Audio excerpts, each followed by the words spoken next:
What is going on, guys? Welcome back to the top 3 races of the week, the show where I rank my 3 favorite distance races from this past weekend, and as always, you guys watch.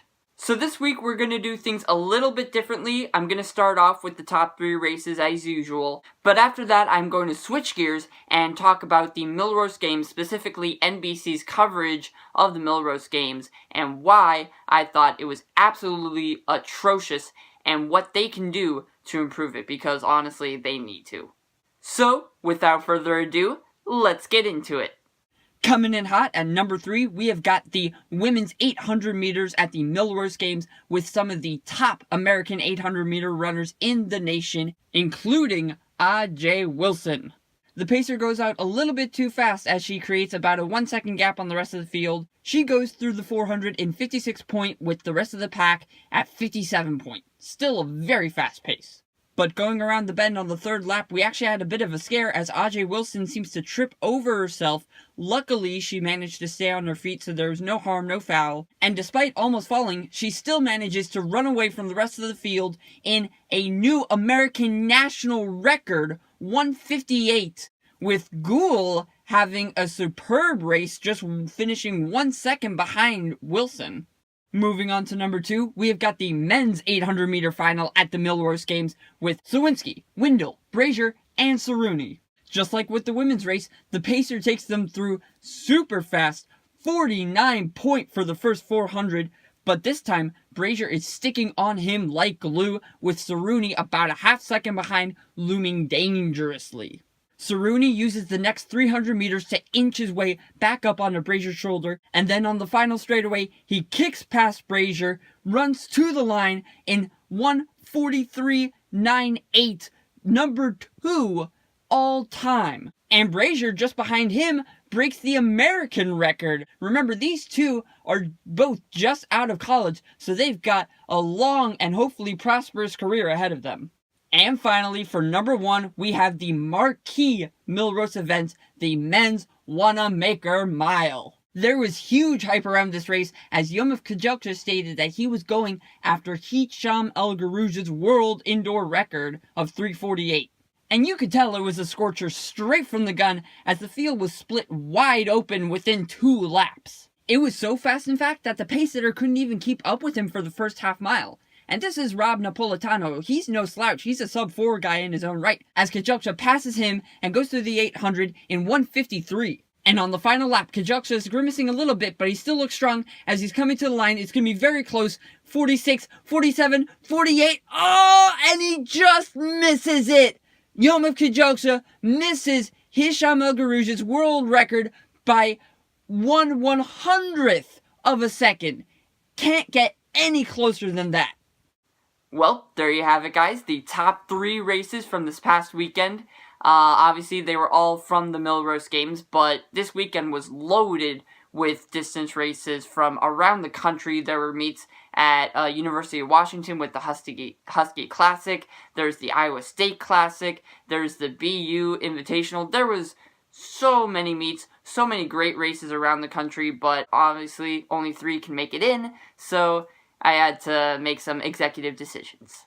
So now it is time for me to talk about something that I've been dying to talk about, the coverage of the Millrose Games by NBC. So as you guys know, NBC is the sole provider of coverage from a lot of the major track and field meets, like the Olympics, USA Champs, some other major meets around the country. And while they're actually pretty good at it in terms of sprinting events, they have a very spotty record when it comes to distance running. Their commentary is uninformed at best.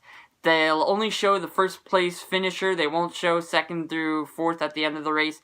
And most infuriatingly, at least to me, they'll be on commercial for at least half of the race. And obviously, as fans, this isn't the ideal viewing experience, but it's not awful because we still get to see the race for the most part. You know, we get to see the final couple laps. We see who finished first at least. It's not terrible. But Millrose was different because if you were like me and you were glued to the TV screen, you notice that they did not show the men's 3,000 meter race at all. Nada. Zilch, zip, nothing. And it's not like the men's 3K was a super underrepresented race. You know, we had some top pros in there like Pat Tiernan, who's been running on fire this indoor season, Eric Avila, who's really good. 3 top collegians in Grant Fisher, Morgan McDonald, and Amon Kemboy. But they decided the men's 3K just wasn't worth airing. The reasoning? The same reasoning why the men's and women's 10,000 meters always get 5 commercial breaks in them. Corporate greed. That's right.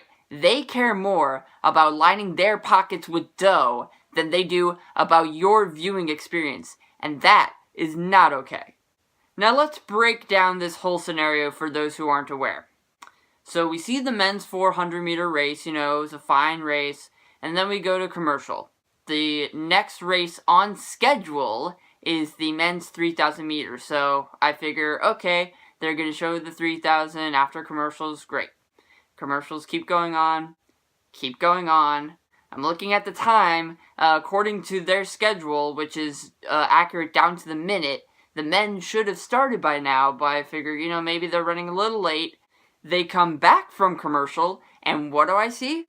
Oh, just the men's 3K that's already started. So at this point, I'm a little annoyed. But I figure, you know what? It's fine. They'll show the rest of the men's 3K, it'll be all good. Instead, they go to the men's shot put, which is on tape delay, by the way, because you can see the women's 3K from like 30 minutes before going by. And now I'm starting to panic a little, okay? The 3K has been going on for, at this point, maybe 3 minutes. We're not going to see much of it at this point. So I'm like, okay, they have to go to the 3K now, right? They go to the women's 60-meter dash. And then they go to the men's 60-meter dash. And then they go to commercial. At this point, the 3K's done, okay? And I'm thinking, fine. They'll show it on delay or whatever. Okay, it'll no big deal. No big deal. Then they show the women's and men's 60-meter hurdles. And then more commercials. And then we get no 3K at all, ever. So I was understandably pretty mad about this, and if you're anything like me, you were too. So I went online, tried to find out what went on, and what I found is that NBC aired the Millrose Games for an hour and a half this past Saturday, from 4:30 p.m. Eastern Time to 6 p.m. However, in previous years, they have aired the Millrose Games for 2 hours, from 4 p.m. to 6 p.m. And in that 30-minute time frame from 4 to 4:30 that they didn't air this year are the men's and women's 60-meter dash and the men's and women's 60-meter hurdles. So it seems like what they did is they paid less money to only buy an hour and a half worth of coverage instead of 2 hours worth of coverage of the Millrose Games.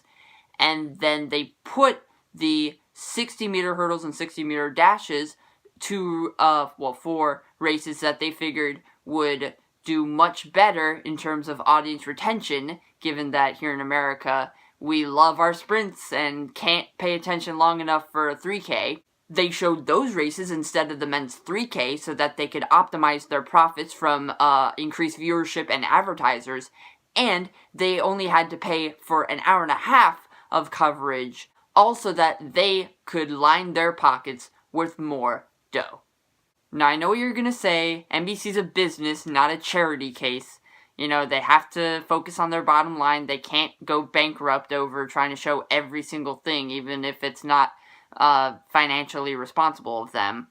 However, the point of broadcasting meets like this is to provide entertainment to your audience, not to see what will maximize your profit. So when you're signing that contract to get full rights to the broadcasting, you should be doing so with the intent of showing every single race, because that is what your audience wants. Your audience consists of people who want to watch every single type of race, not just the ones that are going to get you the most profit.